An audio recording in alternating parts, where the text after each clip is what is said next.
ಡಮ್ಮೋ ಡಮ್ಮ.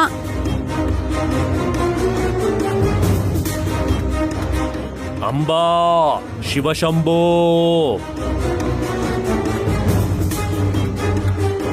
ಏನಾಯ್ತು ನಂದೀಶಾ?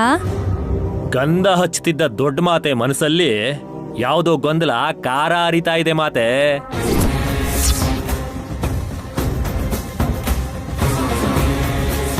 ಅದ್ಯಾಕೆ? What happened ಅತ್ತೆ? ಗಾಯತ್ರಿ ಪುಟ್ಟಿಗೆ ಗಂಧ ಹಚ್ತಾ ಇದ್ರೆ ತಂಪಾಗಿರುತ್ತೆ. ಆದ್ರೆ ಅದನ್ನ ಹಚ್ತಿರೋ ತಿಲೋತ್ತಮನ ತಲೆ ಬಿಸಿ ಆಗ್ಬಿಟ್ಟಿದೆ. ನೀವು ಅನ್ಕೊಂಡ್ರೆ ಆಗೋಗ್ಬಿಡುತ್ತಾ? ಅಲ್ಲ, ನಮ್ಮ ಮಾಮ್ ನಿನ್ ಕಣ್ಣಿಗೆ ಹೇಗೆ ಕಾಣಿಸ್ತಿದ್ದಾರೋ? ನಮಗ್ ಚೆನ್ನಾಗಿ ಕಾಣಿಸ್ತಾ ಇದ್ದಾರೆ ಸ್ವಾಮಿ. ಮಾತೆಯವ್ರಿಗೆ ಹೇಗೇಗೋ ಕಾಣಿಸ್ತಾ ಇರೋದು. ಮಾಮ್, ಏನಾಯ್ತು? ಪರವಾಗಿಲ್ಲ ಹೇಳಿ ಅತ್ತೆ. ನಮ್ ಫೀಲಿಂಗ್ಸ್ ಹೇಳ್ಕೊಂಡಿಲ್ಲ ಅಂದ್ರೆ ಕೊರಗ್ತಾ ಅನ್ಭವಿಸ್ತೀವಿ. ಆರೋಗ್ಯ ಹಾಳಾದ್ರೆ ಅದರಿಂದ ನಮ್ಗೆ ತೊಂದ್ರೆ ಅಲ್ವಾ? ಹಳೇದ್ ನೆನ್ಪಾದ್ರೂ ಅದನ್ ಹೇಳ್ಕೊಳ್ಳೋ ಅಂತ ಅವಶ್ಯಕತೆ ಇಲ್ಲ ಸುಮನ. ಏನ್ ನೆನ್ಪಾಯ್ತು ಮಾಮ್? ಓ, ನೀವ್ ಮಾಡಿದ ಸೇವೆನಾ? ಸಾವಾ?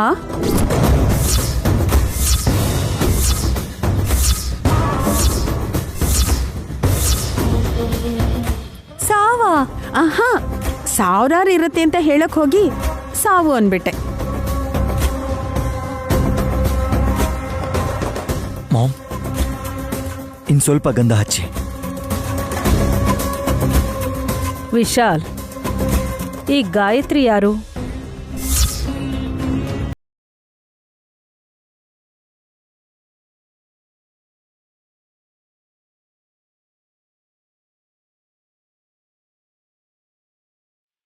ಇದೆಂತ ಪ್ರಶ್ನೆ ಅತ್ತೆ? ನೀನ್ ಹೆತ್ತ ಮಗಳು ಗಾನವಿಗೆ ತಲೆ ಕೂದಲು ತೆಗೆಸ್ಲಿಲ್ಲ, ಆದ್ರೆ ದತ್ತು ತಗೊಂಡಿರೋ ಈ ಮಗುಗೆ ಕೇಶ ಮುಂಡನ ಮಾಡಿಸಿದಿರಲ್ಲ, ಯಾಕೆ ಅಂತ ಕೇಳ್ತಿದ್ದೀನಿ. ಯಾಕೆ ನೀವು ಈ ಮಗುಗೆ ಅಷ್ಟು ಇಂಪಾರ್ಟೆನ್ಸ್ ಕೊಡ್ತಿದ್ದೀರಾ? ಯಾಕೆ ಹಾಗಂತಿದ್ದೀರ ಮಾಮ್? ಗ್ರಹಬಲ ಇಲ್ಲ ಅಂತ ಜಾತಕದ ಪ್ರಕಾರ ಹೀಗ್ ಮಾಡಿದ್ವಿ ಅಂತ ಹೇಳಿದ್ನಲ್ಲ. ಗಾಯತ್ರಿ ಜಾತಕ ಎಲ್ಲಿದೆ? ಅವತ್ತು ಶಾಸ್ತ್ರಿಗಳು ಮನೆಗೆ ಬಂದಾಗ ಗಾಯತ್ರಿ ಜಾತಕ ಸುಟ್ಟೋಯ್ತಲ್ವಾ?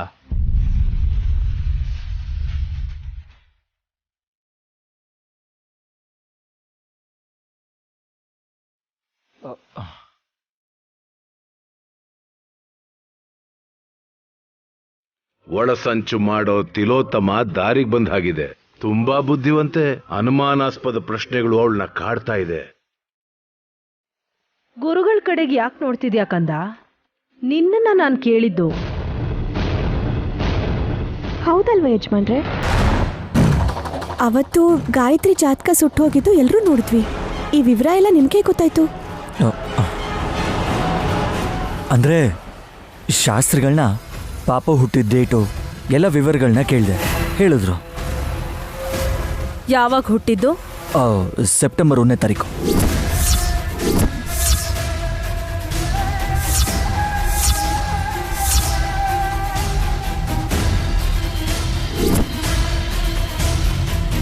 ಅಯ್ಯ, ಗಾನವೇ ಹುಟ್ಟಿದ ದಿನನೇ ಗಾಯತ್ರಿನೂ ಹುಟ್ಟಿದ್ದು. ಆವಾಗಲ್ಲ ಅಂದ್ರೆ ಇನ್ಯಾವಾಗ ಹುಟ್ತಾರೆ ರೀ? ನಿನ್ ಪಕ್ಕದಲ್ಲೇ ಇದ್ದೋಳ್ತಾರ ಹೇಳ್ತೀಯಲ್ಲೇ. ಟ್ವಿನ್ಸು ಒಂದೇ ದಿವಸ ಹುಟ್ಟದೆ ಇನ್ನೇನ್ ಬೇರೆ ಬೇರೆ ದಿನ ಹುಟ್ತಾರ ಹೇಳಿ?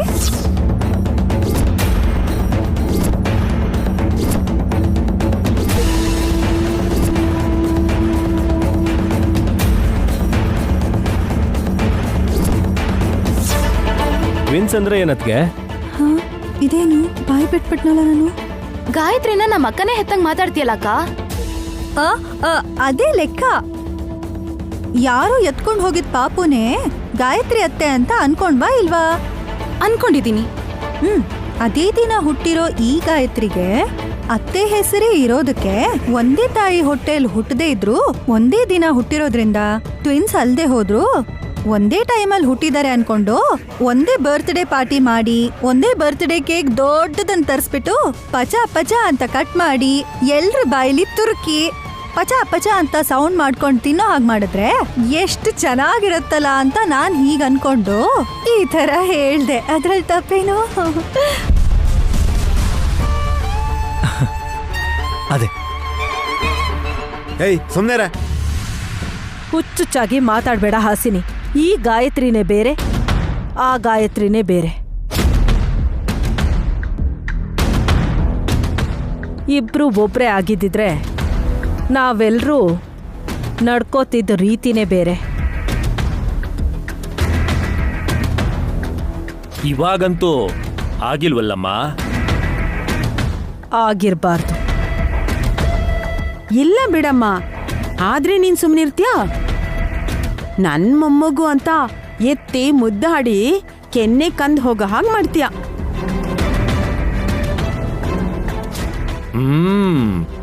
ಛೀ ಛೀ, ಅತ್ತೆ ಯೂಸ್ ಮಾಡೋ ಲಿಪ್ಸ್ಟಿಕ್ ಪಾಪಕ್ ತಾಕಿದ್ರೆ ಏನ್ ಚೆನ್ನಾಗಿರತ್ತೆ. ಮಾರ್ಕಲ್ ಏನಿದೆ ಹಾಸಿನಿ? ವರ್ಸಿದ್ರೆ ಹೊರಟು ಹೋಗುತ್ತೆ. ಸಾಮಾನ್ಯವಾಗಿ ಅದೆಲ್ಲ ಹೋಗೋದಿಲ್ಲ. ಅದೇ ಪ್ರೀತಿ ಜಾಸ್ತಿ ಆದ್ರೆ ಆಗಾಗ ಗಾಯ ಮಾಡ್ತಾರೆ ಅಂತ ಹೇಳ್ತಿದ್ದೀನಿ ಮಾಮ್. ಅಷ್ಟೇ. ಏಯ್ ನಡಿಯೋ. Okay ma'am.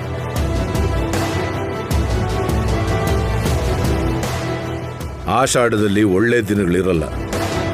ಎಲ್ಲರೂ ಸ್ವಲ್ಪ ಜಾಗ್ರತೆಯಿಂದ ಇರೋದು ಒಳ್ಳೆಯದು.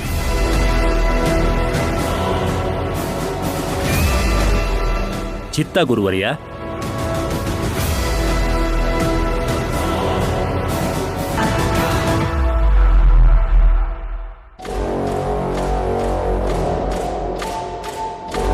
ಮಾಮ್, ತುಂಬಾ ದಿನಗಳಾದ್ಮೇಲೆ ನೀವು ಬುದ್ಧಿವಂತ ತರ ಮಾತಾಡಿದ್ರೆ ಏನಿಸ್ತು? ನಾನು ಯಾವಾಗ್ಲೂ ಒಂದೇ ಥರ ಇರ್ತೀನೋ? ಇಷ್ಟು ಸಮಯ ಆದ್ರೂ ನಿನಗ್ ಬುದ್ಧಿನೇ ಬಂದಿಲ್ಲ, ತಿಳಿಯೋದು ಇಲ್ಲ ಅಷ್ಟೇ. ಸರಿ ಬಿಡಿ ಮಾಮ್, ಇವಾಗ ಮ್ಯಾಟ್ರ್ ಏನು ಅಂತ ಹೇಳಿ. ಯಾವ ವಿಷಯ? ಬೋರ್ಡ್ಗೊಂಡಿ. ಅಯ್ಯೋ ಅದೇ ಬೋರ್ಡ್ ಹೊಡ್ಸ್ಕೊಂಡಿರೋ ಗಾಯತ್ರಿ ಪುಟ್ಟಿ ತುಂಬಾ ಮುದ್ದಾಗಿದೆ ಅಂತ ನೀನ್ ಮೆಚ್ಕೋತಿದ್ಯಾ ಅನ್ಕೊಂಡಿದ್ದೆ. ಆದ್ರೆ ಆ ಮಗುನ ಒಂಥರ ಯಾಕೆ ನೋಡ್ತಾ ಇದ್ರಿ?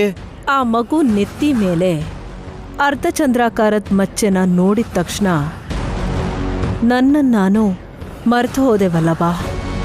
ಅಯ್ಯೋ ಕಾರಣ ಏನು ಅಂತ ಹೇಳ್ಬೇಕಲ್ಲ ಮಾಮ್. ನಿನ್ ದೊಡ್ಡಮ್ಮ ಗಾಯತ್ರಿ ದೇವಿ ಅವ್ರ ವಂಶ ಚಂದ್ರವಂಶ. ಹಾ? ಓ, ಪೂರ್ಣ ಚಂದ್ರನ್ ತರ ಅವಳು ಬೆಳಗ್ತಾ ಇದ್ದ ವೈಭವನ್ನ ನಾನು ಸೆಕ್ರೆಟರಿ ಆಗಿ ಎಂಟ್ರಿ ಆದ ತಕ್ಷಣ ಅಮಾವಾಸ್ಯೆ ಚಂದ್ರನ್ ತರ ಬದಲಾಯಿಸಕ್ ಪ್ರಯತ್ನ ಪಟ್ಟೆ. ಆದ್ರೆ ಅಂಥದ್ದೇನು ನೀವು ಮಾಡ್ಲಿಲ್ವಲ್ಲ ಮಾಮ್. ಆಸ್ತಿನ ಕೈವಶ ಮಾಡ್ಕೊಳ್ಳೋದು ಕಷ್ಟ ಆಗುತ್ತೆ ಅಂತ ಗಾಯತ್ರಿ ದೇವಿನ ಕೊಲೆ ಮಾಡಿ ಜಗದೀಶ್ಗೆ 2ನೇ ಹೆಂಡತಿ ಆಗ್ಬಿಟ್ಟೆ. ಇದನ್ನೆಲ್ಲ ಮಾಡೋದಿಕ್ಕೆ ನಾನ್ ಮಾಡಿದ ಸಾಹಸ ತ್ಯಾಗ ಅಷ್ಟಿಷ್ಟು ಅಂದ್ಕೊಂಡಿದ್ಯಾ? ಇಷ್ಟು ದೂರ ಬಂದ್ರು ಆಸ್ತಿ ಮಾತ್ರ ನಿಮ್ ಹೆಸರಿಗೆ ಬರ್ಲೇ ಇಲ್ವಲ್ಲ ಮಾಮ್. ಸೊಸೆ ಹೆಸರು ಮೇಲಿದೆ. ಅವ್ರ ಸತ್ರೆ ಮಕ್ಕಳ ಹೆಸರಿಗೆ ಬರುತ್ತೆ. ಚಿಕ್ಕ ಮಕ್ಕಳನ್ನ ಹೇಗೆ ನೋಡ್ಕೋಬೇಕು ಅನ್ನೋದು ನನಗೆ ಚೆನ್ನಾಗಿ ಗೊತ್ತು. ಹಾಯ್ ಅತ್ತೆ. ಹಲೋ ರೀ. ಚೆನ್ನಾಗಿದ್ದೀರಾ? ಚೆನ್ನಾಗಿದ್ದೀರಾ? ಚೆನ್ನಾಗಿದ್ದೀರಾ? ಮಾಮ್, ನಿಮ್ ಮುದ್ದಿನ ಸೊಸೆ ಬಂದ್ಲು. ಬಂದೆ ಸರಿ. ಏನ್ ತಂದೆ ಅದನ್ನ ಕೇಳಿ. ಏನ್ ತಗೊಂಬಂದೆ? ಅರ್ಧಚಂದ್ರ. ಎಲ್ಲಿದೆ? ನಿಮ್ ಕಣ್ಣಲ್ಲಿ ಹರಳೆಣ್ಣೆ ಹಾಕಿದಾರ ಯಾರಾದ್ರು? ನನ್ನ ನೆತ್ತಿ ಮೇಲೆ ಏನ್ ಕಾಣ್ತಿದೆ? ಅಯ್ಯೋ ಹೌದಲ್ಲ ಮಾಮ್, ಅರ್ಧಚಂದ್ರ ಇಟ್ಕೊಂಡ್ ಬಂದಿದ್ದಾಳ ಹಾಸಿನಿ. ಎಲ್ ಸಿಕ್ತು ನಿನ್ಗೆ? ಅಂಗಡಿಯಿಂದ ತಗೊಂಬಂದಿದ್ದಾಳೆ ಕಣೋ. ಹೌದಾ? ಏ ಇಡಿಯಟ್.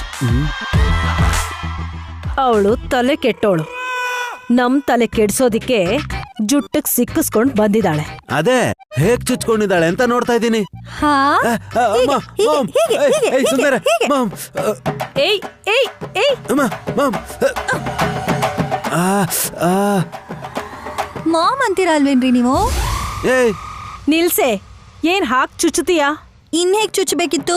ಈಗ ಏಯ್ ತಲೆ ಕೆಟ್ಟಿದ್ಯಾ ನಿನ್ಗೆ? ಒಂದ್ ನಿಮಿಷ ಹೋಲ್ಡ್ ಆನ್. ನಾನ್ ಯಾಕೆ ಬಂದಿದ್ದು ಅಂತ ಗೊತ್ತಾ? ಗೊತ್ತಿಲ್ಲ. ನಿನಗ್ ಗೊತ್ತಾ? ಗೊತ್ತಿಲ್ಲ. ಮತ್ತ್ಯಾಕ್ ಬಂದೆ? ಯಾರೋ ಒಬ್ರು ತಿಳ್ಕೊಬೇಕು ಅಂತ. ಯಾವ್ದನ್ನ? ತಿಳ್ಕೊಬೇಕಾಗಿರೋದೇನೋ ಇದೆ ಅಂತ. ಏನಿದ್ಯೆ? ಅದೇ ತಿಳ್ಕೊಬೇಕಲ್ವಾ ಅತ್ತೆ? ಹೊರಗ್ ಕಳ್ಸೋ ಇವಳನ್ನ, ನನಗ್ ತಲೆ ಕೆಡ್ತಾ ಇದೆ. ಏಯ್ ಹೋಗೆ. ವೇಟ್ ರಾಜ, ಈ ತರ ಸಡನ್ ಆಗಿ ತಲೆನೋವು ಬಂದಾಗ ಈ ತರ ಅರ್ಧ ಚಂದ್ರನ ತಲೆಗೆ ಈ ತರ ಸಿಗಿಸ್ಕೋಬೇಕು ಅತ್ತೆ. ಏಯ್ ಚೆನ್ನಾಗಿದೆ ಅತ್ತೆ. ನಿಲ್ಸೆ. ಅಯ್ಯೋ, ಅವಳು ಹೋದ್ಲು ಬಿಡಿ ಮಾಮ್, ನೀವು ರಿಲ್ಯಾಕ್ಸ್ ಆಗಿ.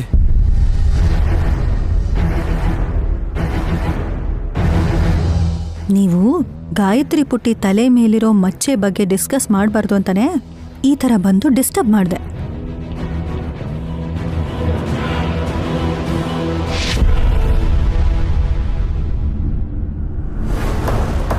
ಸುಮನಾ, ಲೆಮನ್ ಜ್ಯೂಸ್ ಕೇಳ್ದೆ ಅಲ್ವಾ? ತಗೋ. ಅವ್ರು ಕುಡಿಯಲ್ಲ ಮಾತೆ. ಯಾಕೆ ಕುಡಿಯಲ್ಲ? ಇಷ್ಟ ಆಗಲ್ವಲ್ಲ. ನಾನು ತಾಯಿ ಆಗ್ತಿದ್ದೀನಿ, ಬೈಕೆ ಇರತ್ತೆ, ದಿನಕ್ಕೊಂದು ಆಸೆ ಹುಟ್ಟತ್ತೆ. ಸುಮನಾ ಹೇಳ್ತಿರೋದು ನಿಜ. ತಾಯಂದ್ರು ನಾವು, ನಮಗ್ ಗೊತ್ತಿರಲ್ವಾ ಹೇಗೆ? ನೀನ್ ಕುಡಿ ಸುಮನಾ.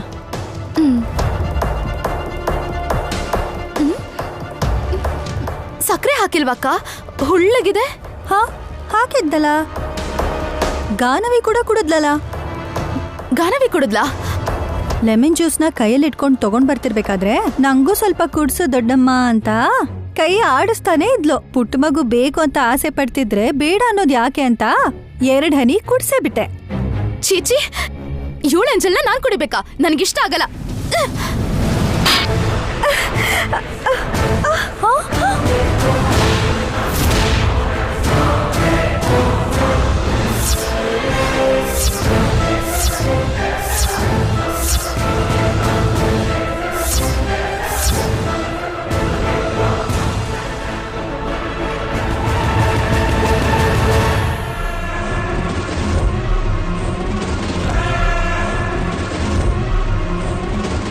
ಏಯ್ ಸುಮನಾ, ತಲೆ ಕೆಟ್ಟಿದ್ದೀನಿ ನಿಂಗೆ. ಯಾರು ಬರ್ತಿದ್ದಾರೆ ಅಂತ ಗೊತ್ತಾಗಲ್ವಾ ನಿಂಗೆ? ನಮ್ಮ ಅಕ್ಕ ಬರ್ತಾಳೆ ಅಂತ ನನಗೇನಾದ್ರೂ ಕನ್ಸು ಬಿದ್ದಿತ್ತಾ? ಕರೆಕ್ಟೇ ಅಲ್ವಾ? ಆದ್ರೂ ಸರಿ, ಯಾರಾದ್ರೂ ಹೀಗೆಲ್ಲ ಮಾಡ್ತಾರಾ? ನನ್ನ ಮುಖದ ಮೇಲೆ ಬಿದ್ದಿದ್ದಕ್ಕೆ ಸರಿ ಹೋಯ್ತು. ಮಗು ಮೇಲೇನಾದ್ರೂ ಬಿದ್ದಿದ್ರೆ? ಅದೇನಾದ್ರೂ ಬಿಸಿ ಕಾಫಿನೋ ಟೀನೋ ಆಗಿದ್ದಿದ್ರೆ ಆಗ ನೀನು ಸುಮನನ್ ಮೇಲೆ ಕೋಪ ಮಾಡ್ಕೊಳ್ಳೋದ್ರಲ್ಲಿ ಅರ್ಥ ಇರ್ತಿತ್ತು ನೈನಿ. ಚೆಲ್ಲಿದ್ದು ನಿಂಬೆಹಣ್ಣು ಜ್ಯೂಸ್, ಅದನ್ನಾದ್ರೂ ಯಾಕೆ ಬಿಸಾಕ್ಬೇಕಿತ್ತು? ಇಷ್ಟ ಆಗ್ಲಿಲ್ಲ ಅಂತ ಬಿಸಾಕ್ದೆ. ನಾವ್ ಹೇಳಿದ್ವಲ್ಲ ಚಿಕ್ಕ ಮಾತೆಗೆ ಇಷ್ಟ ಆಗಲ್ಲ ಅಂತ. ವಂಡರ್ಫುಲ್. ನೀನ್ ಅದ್ ಹೇಗ್ ಹೇಳ್ದೆ ನಂದಿಶಾ? ಮೆಂಟಾಲಿಟಿನ ನೋಡಿ ಈಸಿಯಾಗಿ ಅದನ್ನೆಲ್ಲ ಹೇಳ್ಬಿಡ್ಬೋದು. ಅದಕ್ಕೆ ಆ ವಿಷಯ ಹಾಗಿರ್ಲಿ ನೈನಿ. ಮುತ್ತೈದಿರು ಬರೀ ಹಣೆಯಲ್ಲಿ ಇರಬಾರ್ದು. ಕುಂಕುಮ ಹಚ್ಕೋ.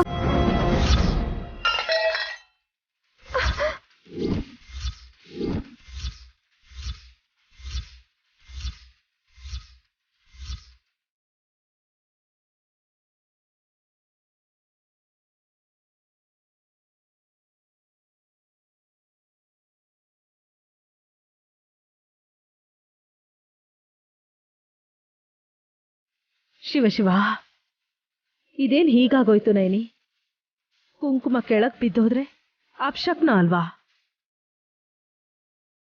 ಯಾರ್ಗೆ? ಇನ್ಯಾರ್ಗೆ? ನಮ್ ವಿಶಾಲ್ ಬಾವನ್ಗೆ. ಸುಮನ, ಹಾಗೆಲ್ಲ ಮಾತಾಡ್ಬೇಡ. ನೈನಿ, ಗಾಬರಿ ಆಗ್ಬೇಡ. ಸೆಂಟಿಮೆಂಟ್ನ ನಂಬೇಕು, ಆದರೆ ಅದ್ರ ಮೇಲೆ ನಮ್ಗೆ ನಂಬಿಕೆ ಹೋಗೋ ಥರ ಮಾಡ್ಕೋಬಾರ್ದು.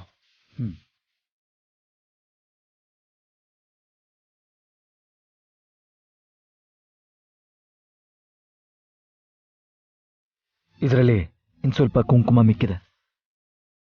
ಇದನ್ನ ನಿನ್ನ ಹಣೆ ಮೇಲೆ ಬೊಟ್ಟಾಗಿಡ್ತೀನಿ. ಅಂಬಾ ಶಿವಶಂಭೋ. ಡಮ್ಮೋ ಡಮ್ಮ. ನೀವೀ ಮಾತು ಹೇಳ್ತಿದ್ದೀರಾ ಅಂದ್ರೆ ಇದ್ರಲ್ಲೇನೋ ಇದೆ.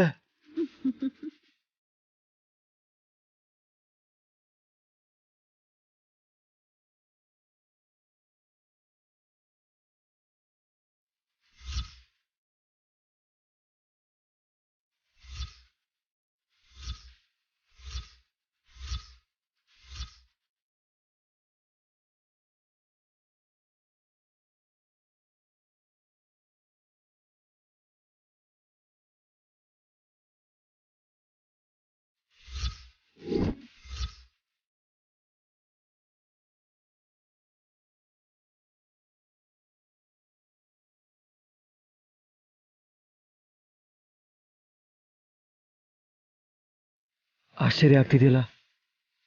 ಏನು ಯಜಮಾನ್ರೆ? ನನ್ನ ಕೈ ಬೆರಳಿಗೆ ಕುಂಕುಮ ಅಂಟ್ಕೊಂಡಿದೆ. ನಿನಗೆ ಬೊಟ್ಟಿಡೋದಕ್ಕೆ ಪ್ರಯತ್ನ ಪಡ್ತಿದ್ರೆ ನಿನ್ನ ಹಣೆ ಮೇಲೆ ಒಂಚೂರು ಕುಂಕುಮನೂ ಅಂಟ್ಕೋತಾನೆ ಇಲ್ವಲ್ಲ?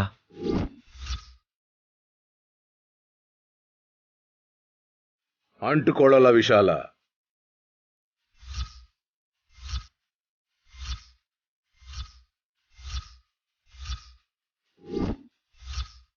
ನಯನಿ ತನ್ನಷ್ಟಕ್ಕೆ ತಾನೇ ಕುಂಕುಮ ಇಟ್ಕೋಬೇಕು ಅಂತ ಅನ್ಕೊಂಡ್ರು ಅದನ್ನ ಇಟ್ಕೊಳ್ಳೋಕೆ ಆಗೋದಿಲ್ಲ.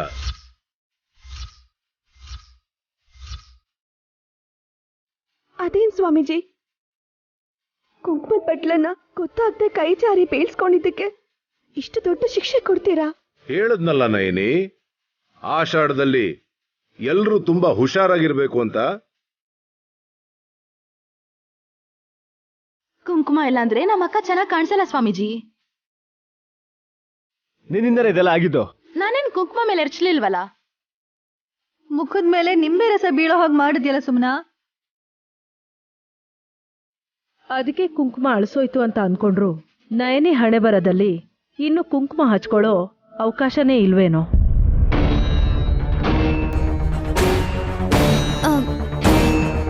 ಅಂದ್ರೆ ವಿಶಾಲ್ ಬ್ರೋ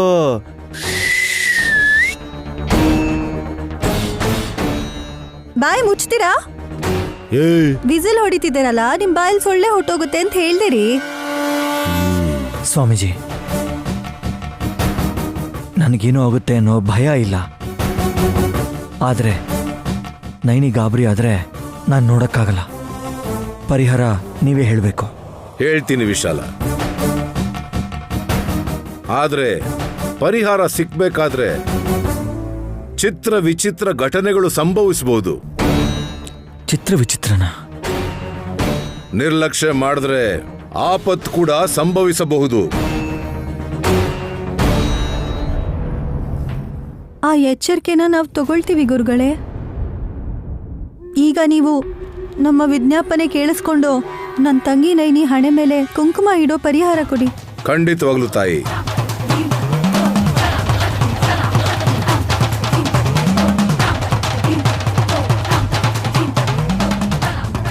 ಮಾಮ್ ಏನ್ ಹೇಳ್ತಾನೆ? ಏಯ್ ಸೈಲೆನ್ಸ್.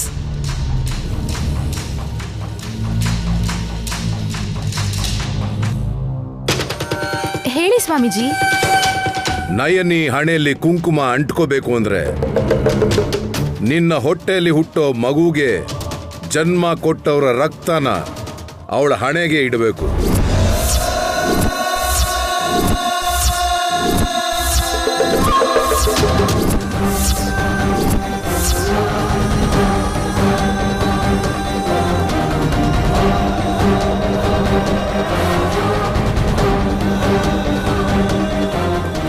ಗುರುಗಳೇ, ಏನ್ ಹೇಳ್ತಿದ್ದೀರಾ ನೀವು?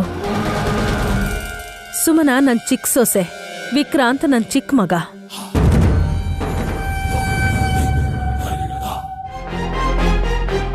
ನೀವ್ ಹೇಳಿದ ಪ್ರಕಾರನೇ ಆದ್ರೆ ನನ್ ಮಗನ್ ರಕ್ತ ನಯನಿ ಹಣೆಗೆ ಸಿಂಧೂರ ಆಗ್ಬೇಕಾ?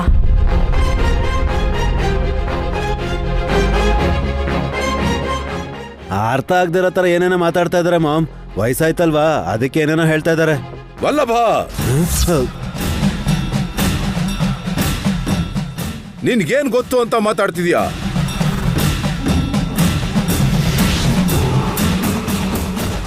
ಬಾಬಾ ಹೇಳ್ತಿರೋದ್ರಲ್ಲಿ ತಪ್ಪೇನಿದೆ? ಸಾಕು, ನಿಲ್ಲಿಸಿ.